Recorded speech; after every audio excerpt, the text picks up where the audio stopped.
A26 from Section 11. I'm Maddie Hahn. I'm Angie Parmar. I'm Marcus Priest. I'm Hannah Kim. And welcome to our Final Design Project.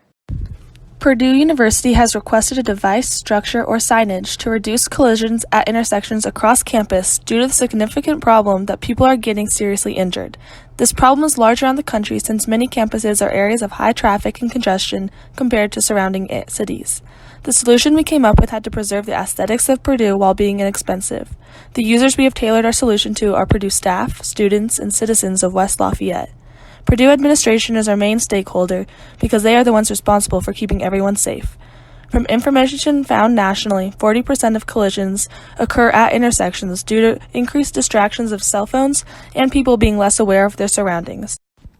In order to properly understand the nature of pedestrian safety issues at Purdue University, we observed pedestrians at the intersection of West State Street and University Street. We decided to treat near collisions and actual collisions of equal importance.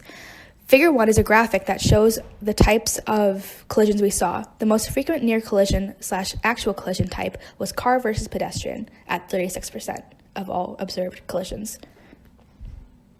During the initial design process, we researched alternative solutions for our problems such as facial recognition and phenomena in nature. From there, we generated some preliminary solutions like signs, crossbars, and a sensor. Here is our weighted decision matrix. Our 5 criteria were cost effectiveness, ease of implementation, maintenance, and aesthetics. They were weighted on a scale of 5 to 20 in increments of 5, effectiveness being the most heavily weighted while implementation was the lowest. Our metrics were inexpensiveness, number of people impacted, installation time, lifetime of product, and visual rating. These solutions are scored for each criteria according to the scoring requirements and some criteria that are impacted by multiple metrics. After weighing and summing the scores, the sensor scored the highest with a score of 245, which determines it as the best solution of the 3.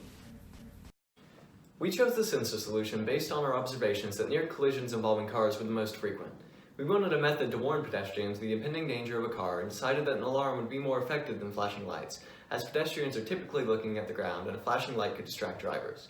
We then needed to find a way to trigger the alarm when a car was approaching and decided to place a motion sensor across the lane, so that pedestrians will be warned of cars running a red light. Our sensor is based on the design of the typical motion sensor. An infrared beam is sent from an emitter to a receiver, and when that beam is broken, an alarm will sound.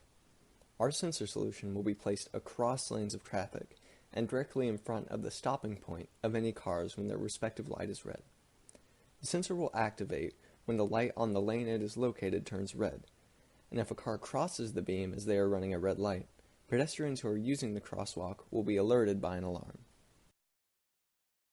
As with any solution, the sensor does have limitations. Arbitrary objects could break the barrier, such as birds, falling leaves, even snow. Jaywalkers will also not be alerted by cars turning right because the cars will then have the right-of-way. And lastly, the durability of the sensor is currently unknown due to the extreme weather conditions.